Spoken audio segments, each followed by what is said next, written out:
to watch a company, one, celebrate double-digit growth numbers, not a 0.1% share increase, it was so exhilarating. It was a completely different pace. There was so much more ownership, and I really loved being a part of the acquisition because there was one big lofty goal, and that was to sell the company. And it was like, eye on the prize, put on blinders. How do we all work together cross-functionally to make this happen? It was sprinting a marathon, absolutely. We were exhausted by the end, but it was also so fun. I couldn't wait to do it again. Welcome back to the High Ticket Systems Podcast. Everyone, please welcome the one and only Mrs. Laura Brooks. Laura, how you doing today? Good, Jordan. Thanks for having me today. Absolutely. It's truly our pleasure. Now, for those of us that do not know the name or possibly the brand just yet, can you please explain to us at a high level kind of like what you guys do and who it's best for? Yes, absolutely. So I'm Laura Brooks. I'm a brand strategist and co-founder of Foundation Collective. We're a boutique marketing consultancy really in that CPG space at that intersection of e-commerce and omni-channel. We write growth strategies, we audit, we diagnose, and then we write the plans for these brands so that they can scale faster and more efficiently. Got you. Okay, cool. Thank you for the insights there. Dumb question, maybe. How did you manage to get into that specific vertical? Oh, it's been one of those Like winding D2C? paths. Yeah. So I started in big CPG at Clorox, so traditional brand marketing, where they also rotate you between every single project. So I got the experience of the consumer promotions, the packaging, the innovation, business insights group, data analytics, and the big sexy things like the TV commercials and the brand positioning, and then moved to shopper marketing. From there, I actually went to a smaller company, went to Angie's Boom Chickapop, which is the amazing popcorn company, and was there through acquisition to ConAgra. And to watch a company, one, celebrate double-digit growth numbers, not a 0.1% share increase, it was so exhilarating. It was a completely different pace. There was so much more ownership, and I really loved being a part of the acquisition because there was one big lofty goal, and that was to sell the company. And it was like, eye on the prize, put on blinders. How do we all work together cross-functionally to make this happen? It was sprinting a marathon, absolutely. We were exhausted by the end, but it was also so fun. I couldn't wait to do it again. So I moved to Solid Gold Pet, where it was a little bit different of a story, a little bit in a distressed state when I joined. But we were able to turn around the business. We were also able to hang tight during COVID. We were able to become profitable for the first time and sold to H&H Group at the end of that. And again, it was another grueling, exhausting experience. I was like, oh, I'm so tired. I can't do that again. Let's do this again. And, the experiences that I found when I was doing that was like the eye on the prize, the focus that is needed for these companies, especially when they have such a big, lofty goal. That's actually what's missing because there's so many competing priorities. You're going to have, of course, the salespeople who are like, we need to get in the doors. You're going to have the marketing who's going to look at the share. You're going to have operations who's looking at efficiencies and cost savings. And of course, everything in between. And what I loved was being the hub of marketing, how we can integrate all of that. And so I decided, that's what I love doing. So why don't I do that with other companies and then even take it a step further, help other fractionals do exactly what I'm doing? Thank you so much for all the context there. I have so many things I want to say. One is my end desire is to sell the company. So I love that vision. That definitely inspires me to keep working hard every day. Second thing is sprinting a marathon. Now, so many people have said you shouldn't do that. That's unhealthy. You're going to burn out. But I'm like, that's the only way, in my opinion, that business should be ran. Like business is a marathon and like there's competition. Like, we have to hustle. We should sprint the marathon, So we'll love your feedback here in a moment. The number 3, kind of off topic here. On our first conversation, I believe you were training for a triathlon or you were doing some intense physical activity. Yes. What do you feel like that comes from? You just seem like an extremist in a very healthy way. Oh, thank you. I appreciate that. I can answer both questions almost the same way. It's like the eye on the prize. It's absolutely the eye on the prize. So first I'll start with the training piece because I'm sure that threw people for a loop right now. Yes, I am training for 2 extreme endurance events, both through the organization 29029. The reason it's called that is because I'm going to, the first event is in June. I'm going to hike up a mountain. I'm going to take the gondola down, and then I'm going to hike up the mountain and take the gondola down. And I'm going to keep doing that on repeat for about 36 hours until I reach 29,029 vertical feet, because that's the height of Everest. So it's an amazing organization that really puts on a whole event so that all of the climbers were safe. It's community.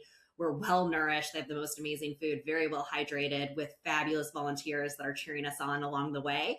But it is a 36-hour, it's definitely not a sprinting a marathon, but it is absolutely a grueling, hiking through the night, exhausting event that you cannot replicate. Even if you're doing a marathon and you're on the slower end, we're talking 5-6 hours, but this is a 36-hour event. And so it takes a lot of preparation, a lot of eye on the prize. And of course, that wasn't enough. So I decided to also do 3 trail marathons in 3 days with the same organization in September. So training for both of those. But I think the reason I love it is the theme of there is one really big, lofty goal at the end of this. There's a clear plan to get there. And you execute the plan. So you build the confidence by the time you get to that final milestone, you know you're going to execute with excellence. And I think that's exactly what it goes back to when you're building a business as well. It's like you have your end goal. Your end goal may be 1 year down the road, 3 years, 5 years, 10 years. It doesn't matter how far down the road it is, but you have to think of what is the ultimate end goal and then build your plan backwards from there in those key milestones. So let's say if it's a 5-year plan, now what's going to happen in year 3? Now year 2, year 1, and now 6 months, 3 months, this month. And I love the methodical, linear process of that thinking, because if you just go straight to that end goal, you start running and sprinting towards something, but you don't know if you're laying the right stepping stones to get there. And so everything I do from my business to when I'm working with clients is to think of end goal, eye on the prize, and now let's build a sustainable plan that can scale and help everyone get there with those key milestones, because ultimately we're going to have to pivot at some point. But how do you pivot without getting distracted by those shiny pennies so that you're not burning out or wasting your time? You're still staying focused on that end goal. Okay, I'll ask. Do you mind if I ask you a personal question? Of course, go ahead. It's on topic. Do you feel like you will ever be like satisfied with any result that you achieve? Um, Do you feel like you'll always want more? That's such a good question. And I mean, that's why we all go to therapy, right? It's like we're all trying to strive for more, but you have to be content along the way. And so I think that's where I'm at, is that, of course, I'm always wanting to get to the next level.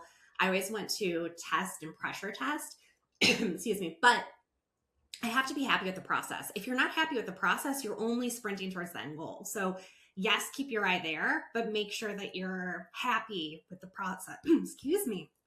You're happy with the process and how it's going. I better take a drink of water. You're fine. I laugh and smile so hard because my therapist tells me the same thing all the effing time. Like I feel like I do not enjoy the process. I might enjoy the process, but like I'm always reaching for the end desired result. And once I have it, I want more. Like it is a Yeah. deep issue that I go through. So I wanted to ask you, because you obviously push yourself in every vertical possible. So I just wanted to ask you directly. Thanks for opening up. Back Oh, to business. absolutely. It's So like, and there's nothing wrong with wanting more, but as long as you're celebrating those little wins along the way, absolutely. Like you have to be happy in what you do. You have to like live your life, add life to your years, not just years to your life. And as long as you are content, you're happy. Yes, you can keep striving for more, because the day that we're content and staying still, that's the day it just kind of fizzles. So be content with the process. well, you don't really. There's nothing. There's no such thing as remaining stagnant, right? Or remaining still. You are either growing, going upwards, or declining and decaying, right? So I think the moment you actually do take a second and you say, "I'm actually good right here. I don't want any more," is the exact moment you start decaying. So I like that mindset. Good point. Good When point. it comes to reverse engineering, when it comes to reverse engineering goals, that's actually my favorite process with a client, because I'm such a math geek. Like math just makes sense. I may Yeah. not be the best with numbers, but math is like law. Like it's either true or it's false. And Mhm. if you have the end goal in mind and you know every metric or variable or KPI that we should hit along the freaking way, we can literally reverse engineer the desired result. And I Yes. think whenever I go through that process with clients, their mindset, their eyes are like, oh my gosh, this makes so much sense. Like now they get fired up because it's applicable, it's factual, and there's actionable items that we can take to achieve that goal. You know, Yeah. I, I, I just don't think more people do that often, or more Yeah. people should do that more often, if that kind of makes sense. You know what I mean? Oh, absolutely. I'd say the one downside though is if you're good at marketing math, as I like to call it, you can spin the numbers. So like you could have the, like, let's just say there's a 50% bounce rate. I could say 50% bounce rate. That is absolutely amazing. We're only losing half the people that are coming here. The rest are looking around and digging, they're buying the products, whatnot. But I could also say 50% bounce rate. That is absolutely horrible. That means that half the people are not getting the information that they need and they're leaving. And then, of course, you can say, well, half the people are getting what they need on the homepage. So it's great. And so that's the only problem when looking at those KPIs is I always say, what is the intent of the KPI? Tell the story before you even know what the data is going to say. So that way you have a reason for measuring and you're not just measuring for sake of measuring.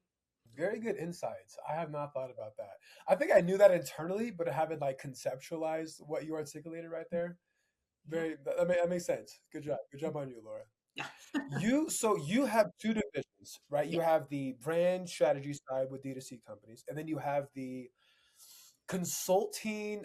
I'm gonna butcher this. Please correct me. Yeah. You have the consulting aspect that is very niche with other fractional CMOs and other CMOs, correct? Can you elaborate on kind of what you do to help CMOs become better CMOs? Yes, absolutely. So I got my start working with the clients because I had been a founder, I've been an operator, I've also been the one doing the work. I've gone toe to toe with investors, with retailers, with board members, but I also can set up Meta ads or Amazon PPC. And so I'm an operator who can actually put together a plan that is reasonable and makes sense without blowing the budget or having too much of a resource constraint. So that was really my shining power of why I'm the one to partner with these businesses. When I started, a lot of it I found out is they hire a fractional CMO because they either have a gap in leadership or they've been told they need somebody more senior but can't afford full time. Both valid reasons, but they come in already with an idea of what needs to be done. So then fractional CMOs like myself, we start working. We're told you need to create a TV commercial or you need to put together a media plan or a retailer sell story or an XYZ. You're prescribed what you need to do. But the downside of this is they're hiring a strategic senior marketer and it's for a reason. They are not the marketer.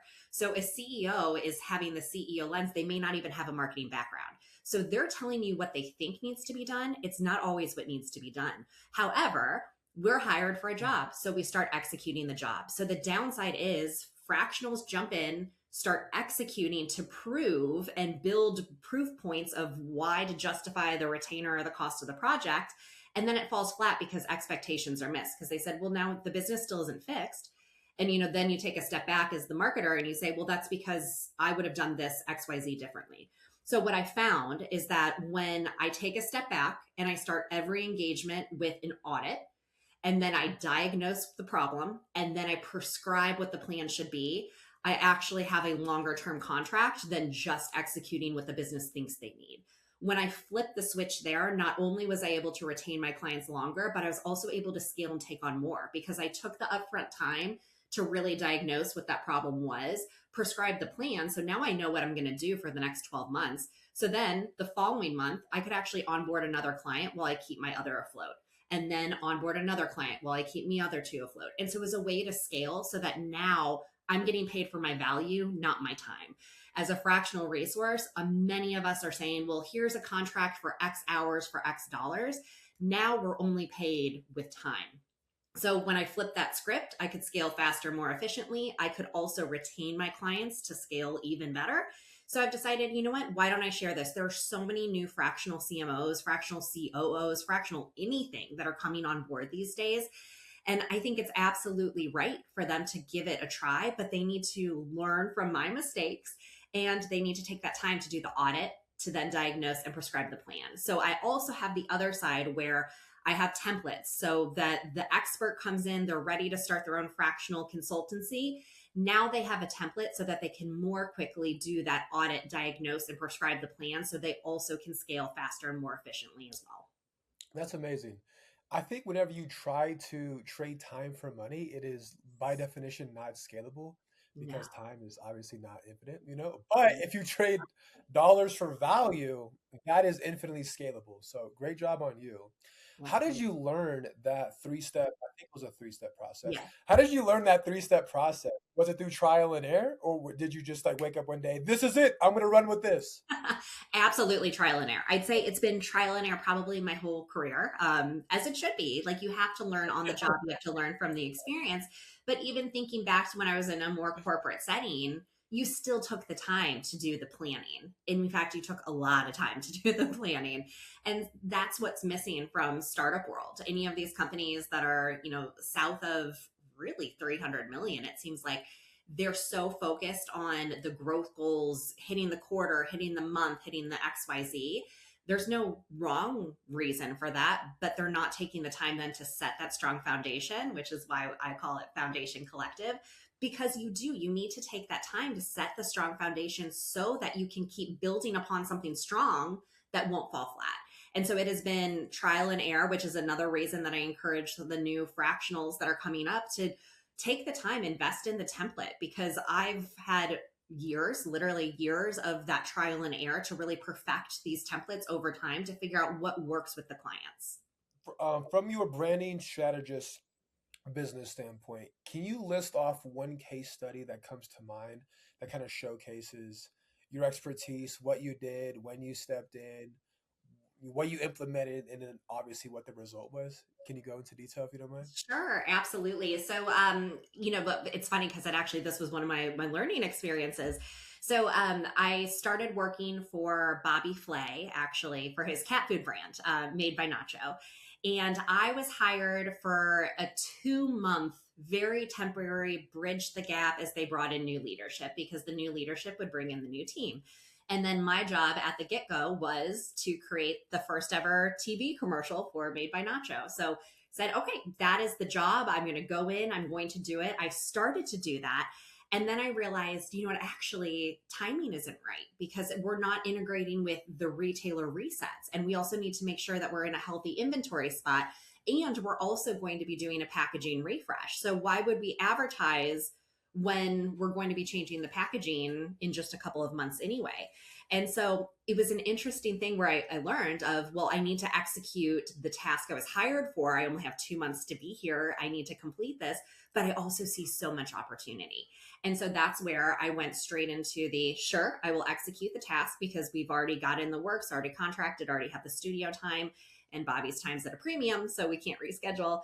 But in the background, let me go ahead and do an audit. Let me look at what is going on in the marketplace, what is going on in the cat category, which is growing like crazy these days, which is amazing. And how do we really refine our positioning so that when the TV commercial hits air, when we have the new packaging that's out there, we can really hit the ground running and grow the business even faster and more efficiently. And so that was the impetus of me saying, actually, I need to stop taking the execution at face value and really think through the full structure for how is marketing integrating with operations? What is the sales story? What is the innovation? And of course, what does the team structure look like so that we can make sure we're rooted in data and make decisions without distractions from all those shiny pennies, which they're going to happen. But how do you keep your eye on what to do without getting distracted? And so my 2 months actually turned into about 2.5 years. We did reposition to cat crafted cat food. We also moved the voice away from Nacho, Bobby's cat being the face of the brand, bringing Bobby to the forefront to really root ourselves in culinary, do some competitive audits and also some consumer research to find out that really these natural, no artificial ingredients, premium proteins that Bobby really stands for in his cooking life is what's coming to the forefront for why people come to Made by Nacho and they stay for taste. So how do we elevate the entire dining experience? We called it redefining mealtime so that you can have these chef crafted cat food for your cat and feel good about feeding it. So long story short, my 2 months turned into over 2.5 years, and the business was recently acquired by I11U earlier this year. That is so freaking awesome, Laura. No, amazing case study. Thank you for that. I'm really, that's freaking awesome. Now, when you are working with fractional CMOs on the consulting side of things, Yeah. what, like if I were a fractional CMO and I were to work with you directly, or if I were to work with you in the company, how would that look? Like from a deliverable standpoint, from a curriculum standpoint, from a access to you standpoint? Yeah. So just like I would work with a branded client, there's anything from the just here's a template, go fill it out yourself to the white glove of let me walk you through the process. Let's have biweekly meetings to check in. This is your time to have a thought leader help you pressure test and build the template. And so on our website, so if you go to foundationco.agency, if you look around, there's a template in there. You can purchase the template if you want the self-serve model. You're like, I've already got my first client. I've been in marketing. I know what I'm doing. I just need the framework to get me there faster. Because if you build from scratch, you absolutely can. It just might take you, I mean, literally dozens of hours to pull together your own framework, your own template, your own way of presenting. So by buying the template, you already have something that you can fill in. It's still your thought leadership. You just have something to fill in to help guide you to get there with even a set of prompts of how to think about it. So that's one end of the spectrum of I already know what I'm doing. Just give me the template so I can get there faster. Great. Just go to the website, purchase. Otherwise, if you're like, that's, I want that, but now I need a little bit more of some troubleshooting, whether it's how do I think about this or where do I find this information? How do I frame it with the client? That's when you can also contract us for those advisory calls. Could be a biweekly, could be a monthly, whatever you're needing, but think of it as exactly how to use an advisor in the business side of things of you're coming with a set of this is what I need. It is my time. You ask then the people who have been doing this. We were able to scale Foundation Collective to over 7 figures within 18 months. And that was because of these templates. And so if that's not enough of a proof case, if you want to do that, the same thing, you have access to us for an advisory call as well as often as you need, just paying for time in that aspect. That's amazing. I heard this one quote from Jeremy Haynes, and it's essentially about coaching programs or consultancy firms. It's like, dude, you're smart. Like, you're obviously not a dum dum, or else you wouldn't be this successful already. Like, you don't pay me because you're not going to figure it out. You Yeah. pay me to just get you there faster. Faster. Like, Yeah. duh. Yeah. That's exactly it. And So, in the fractional capacity, your time is money. And so it's like, who doesn't want to get there faster? Like I am very open with my mistakes. I'm also open with my wins. And so if you want to learn, like let's have a conversation so you can do the same thing. I always think of like, sure, you might be competition in terms of we're going after the same clients, but at the same time, the more fractionals there are, the more success stories are, the more the category in general will grow. And so I see fractionals in general, even if they're going after the same clients, if they're winning, we're all winning together. no, 100%. And great team mindset there. Mhm. And I think since COVID, I think the whole fractional play has significantly increased because there's a lot of companies out there that would love to have an executive CMO come on board, but they cannot pay, a freaking CMO or a VP of marketing salary quite just yet. However, they want the expertise. And if you have the expertise, why not be that go-to person? Right. So I love Absolutely. it. Especially if you already have a team that's great that can execute. They're the ones that know the business. They've been there. They might be more junior resources, but that's the benefit is that they are hunkered down on the task at hand. Their goal is to execute what is in front of them and look at the next 3 months. That way you have the fractional whose eye is now let me look at the next 6 months to 3 years. So they can, what I like to say, block and tackle to help empower the team and get there. They don't need to be in every meeting. You already have a fabulous team who knows how to execute. They can bubble up issues if they come up, but the fractional then can focus on that integration piece of it and have that playbook and that line of sight. Gotcha. Okay. This might be a dumb question again, but for your primary, not primary business, but Yeah, the other business that's not the consultancy firm, sure. do you act as a fractional CMO there, or is that an agency specifically built for D2C companies? That's a great question. So, the flexibility of being a marketing generalist is that I can do all the things. The downside of it is that I don't have a quick elevator pitch. It's not like I'm selling social media of I will execute a calendar for you every month or do your management or paid ads. I will run your Meta and Google paid ads. Like those are things that are so quickly understood. From the fractional CMO perspective, I would say, well, it could be a traditional one in terms of I'm still going to audit, diagnose, and make a plan. Then I go to a retainer model where I will lead your team. Yes, that is much more of the traditional fractional CMO work, or it could be project based. And the reason why I push that project based piece of it is because that is a very clear scope. It's not defined by hours. It is like, you need to build your first ever shopper marketing organization. Great. my task is to build the plan, hire the team, manage the team as they execute. Or it could be, we need to, now we're in D2C, now we're launching into brick and mortar retailer. Great, let me work with your VP of sales to create the category management story, the data insights collection, sell in. And that's more of a very clear, it's this, not on email and meetings all day. And so it's a long answer because it's, what is the need of the business? And then let me tell you how to get there. More often than not, I get the problem that comes to me, and then I can prescribe, is it a fractional CMO retainer? Is it a project based? Or is it a hybrid model where I'm fractional and then I have my collective, a team under me that can help execute as well? I have specialists that I can bring in that are also freelancers and fractionals, everything from paid media to trademark lawyers to R&D regulatory to PPC, and basically every single thing in between. I can then tap the collective to come in and act as that specialist for the business for the duration of the project. Gotcha. Okay, cool. Thanks for the context there. Might be another dumb question. I tend to ask these a lot. But if you were to describe like a perfect fit client for both your current fractional CMO company and then the consultant firm, the consultancy firm where you Yeah. help other fractional CMOs, what Yeah. is like a perfect fit ICP for both? Yeah, the perfect client for the business side of it, where I'm acting as the fractional CMO, would be a business that has product market fit, meaning they are already selling, they have repeat rates and whatnot, and they're in both e-commerce and brick and mortar. It can still be a small subset of brick and mortar. It can also be a small subset, just D2C as an example, but they have both, because my specialty is, how do you raise all water levels? How do you make sure that your D2C site is actually growing Walmart and everything in between? And so perfect client, product market fit. So I'd say floors probably 20 million, could go up north of 300 million. There's such a broad spectrum there.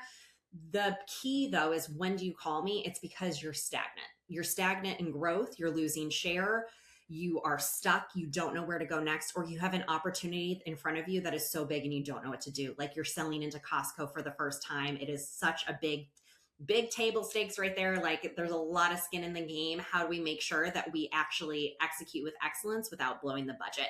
So product market fit, e-commerce plus brick and mortar, and you're either declining, meaning there's a problem, you're stagnant, you're not growing, or you have a big opportunity and you don't know how to handle that growth. That's when you'd call me. From the consultancy side of it, I would say it doesn't even need to be a new fractional CMO, honestly, because really the beauty of it is that I'm just going to help you get there faster, as we've been talking about. And so this would be somebody who already knows what they're doing from a marketing perspective. They just want a playbook to help them scale a fractional consultancy, their own fractional consultancy, faster. It could be project based, it could be fractional CMO. Honestly, this could even work with fractional COOs, with growth marketers, with freelancers in general. But it is somebody they already have the chops, they have the knowledge. I'm not going to teach you how to create a target persona or what an aperture map is. Instead, you just need the framework so you can get there faster with a proven model that's helped me scale to $1 million more than, if that's you, that's when you'd buy the template. Perfect. Looking back over your career, what is one thing you wish you knew when you first got started that would actually accelerate your own growth quicker? Oh, as much as I hate it, I know it's true. Business development. Oh my goodness. One of those things, I was very fortunate that when I launched my consultancy, I was over capacity. I took on too many clients from the beginning, and normally that doesn't happen. It's normally you're networking, you're trying to get your first client, and I was lucky that I was over capacity from the beginning, and I kept saying yes because I'm like, the floor is going to drop. A client is going to drop, but I was over capacity for the first 2.5 years of my launch. Very fortunate spot, but I then did not take business development calls because I'm like, why would I do that? I don't have time to take on another client. And then Made by Nacho sold. So there goes a client. Another one had a transition at the leadership level. So I was like, this is perfect time. You can hire a full-time person. I'm going to exit. And luckily I had some other clients along the way, but I didn't do the business development because now suddenly it's like, oh, I got to find the people. But because I have a clear need of, I need to find the businesses that have the product market fit and they just need to fix a problem, they're at a very specific growth stage. you do not hire a fractional CMO because you need a warm body. You hire a fractional CMO because you have something you need to accomplish and you don't know how to get there. And so to try to find the right business that's at the right growth stage, that's honestly a challenge because not there's plenty of businesses out there who are at the right growth stage. They just don't have the problem yet. There's also plenty of businesses out there that have the problem, but I'm not the right solution. I will be the first person to fire myself if I feel like I'm too expensive for what they need.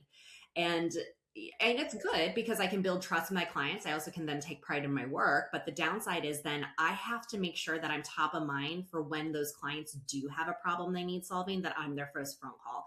So it wasn't until about last year that I realized, oh, wait, I should have been doing business development this entire time. So learning to all you the fractionals you can take from my mistake is one, don't jump into execution. Learn that one. We've already discussed that. And then two, always have those business development conversations. Because if you have the conversation now, in a year or even 2 years down the line, you can be the first phone call when that client is ready. Oh man, so many things I want to say. One is I come from a hardcore, like, you know, face-to-face sales, knocking on doors, cold calling, just a very strong Wow. cold sales background. Okay, I love sales. Now, as I branched off into owning my own business, I'm a firm believer that if you know how to market yourself or your business, you know how to sell, you'll never go hungry. Yeah. Now, I'm not saying don't work on the product. I'm not saying that by any means. But what I am saying that is that if you are proficient at sales and marketing, you'll never go broke. I'll leave that there. Second thing I want to say is you touched on something so very important that not many businesses, even myself, learned until recently, where you prescribe things your prospect does not need. Yeah. That builds so much goodwill and trust into the listener, into that prospect, because it's like, wow, Laura said I don't need this. I don't need this. Mhm. Typically salespeople are like, yeah, you need this, you need this, you need this, and you're gonna need this over here. But like you gotta do the opposite. And again, it builds goodwill and trust. Now, when it comes to business development and in your world, what are the not non-negotiables, but what are the best avenues to take when it comes to biz dev for yourself or even fractional CMOs out there looking to scale up their own org? Yeah, I'm actually a big proponent and show your value before they even spend the money on you. And Oh, so any first conversation I have, if it's even just a simple networking call and I don't even know what direction it's going to go or what the need is yet, I'm going to go ahead and do my research. I'm going to go do a store visit. I'm going to buy the product. I'm going to sign up for the emails.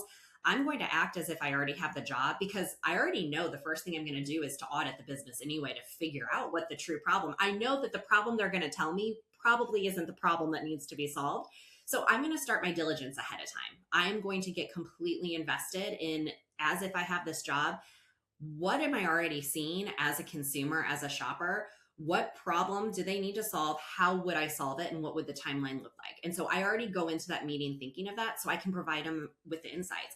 I'm not going to say, and then I will prescribe a plan once you pay me. Instead, I'm going to say, broad ballpark, I don't know the exact cost, but here's the range of how I would execute the plan tactically, how it would come to life, how long it would take, and what the prospected ROI would be on this.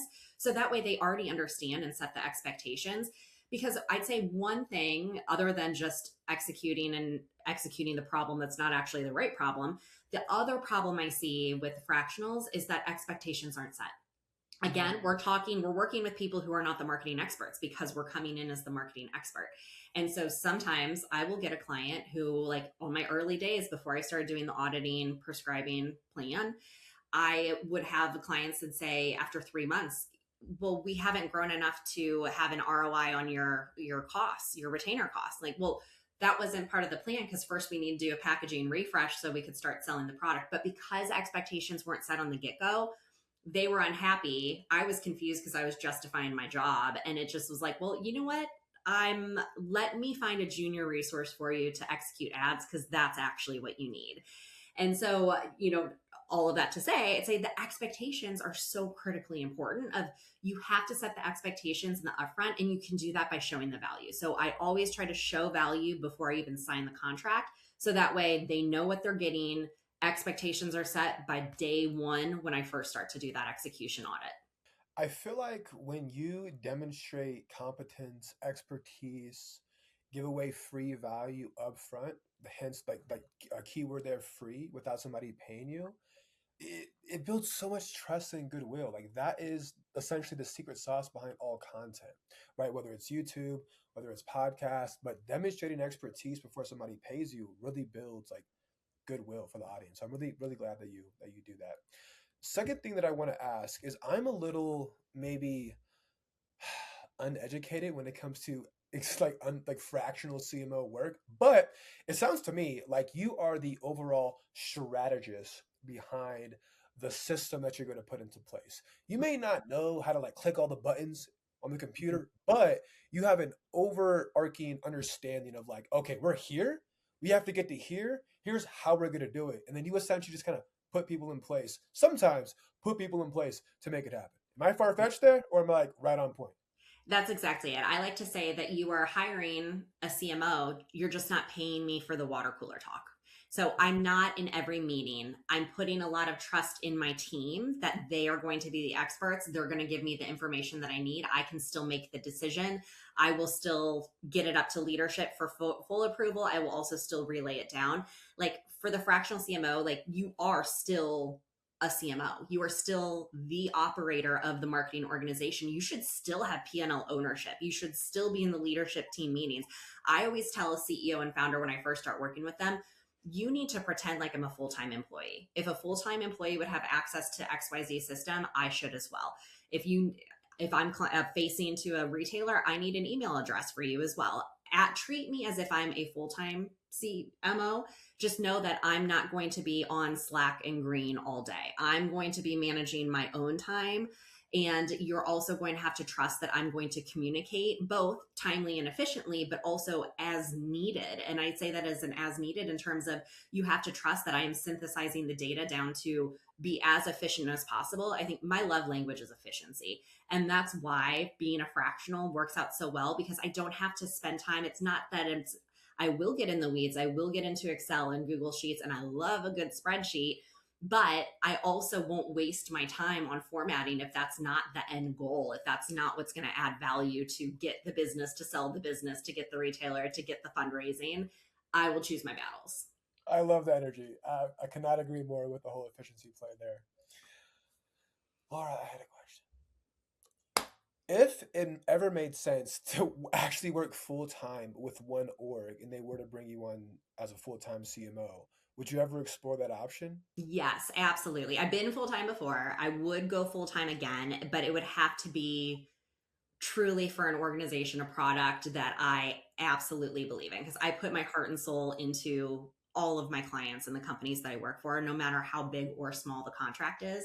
So if I were to go full time, stop the project based, stop the fractional work, I absolutely could. But because I'm eye on the prize, it has to be a prize that I'm truly passionate about. I'd say in the health and wellness space, the fitness space, especially a women's health space, like something that I can be completely passionate about that fits my my professional goals, but also fits my morals and my values, my personal values, and something that I feel like is doing good in the world that is needed. I would absolutely entertain going full time for the right position. Without getting too explicit, what are your professional goals, just out of curiosity? Well, honestly, right now, like this has been amazing. I absolutely love the fractional work and helping the fractional CMOs, the next generation of fractional CMOs, because everything I'm doing is focused on an impact. And as a high achiever, like I love checking the boxes. I love getting that next goal. I love getting bigger and bigger each time, like collecting these accolades essentially. And so what I love. I love partnering with founders because when I think of the founder, their goal is to have that big, huge, unrealistic goal of what they can be. They're the ones bringing the passion. They're the ones who thought of the product to begin with. My job is to block and tackle and bring it down to reality. So they may say, I'm going to be 100 million in 3 years, which I hear so often. And I then get in there and say, you know what? You can be 100 million, but it looks like it's going to be year 5 or 6. And in order to do that, here's what we need to do first. And here's when we need to sell into this retailer. And here's when we need this fundraising. And so they can still have the big vision. They're not the ones that are trying to get down to reality. I'm the one that's bringing it down to reality. And I absolutely love that. So right now, I'd say that's it's been great. Where I would love to keep going is actually now helping the next generation of those fractional CMOs, because I have seen so many different sides of it. I've done a lot of things right. I've also done a lot of things wrong. And so I want to be able to help, especially unfortunately in today's day and age, there's a lot of layoffs. And unfortunately, there's going to be more layoffs. And I love that people are taking the step into like, I'm tired of working for the man. I don't want to be in corporate. I want to give this fractional a try. Absolutely. I say give it a try, but also if you're doing it on your own, build your network. And I can be part of that network to help you get there faster, more efficiently, and also just to help commiserate when things do go wrong, when they are slow, when you do make a misstep. Let me help you bounce back on your feet faster. So I'd say my career aspiration is right now loving doing the fractional piece. We'll continue to do that. And now it's how do I really help this next generation of fractionals build their own businesses and also scale? Yeah, no, the way you articulated yourself on this podcast clearly demonstrates you are the expert. So, well, like, kudos to you. Yeah. I was laughing earlier because you just love reality checking people, huh? No, I'm Yeah. kidding.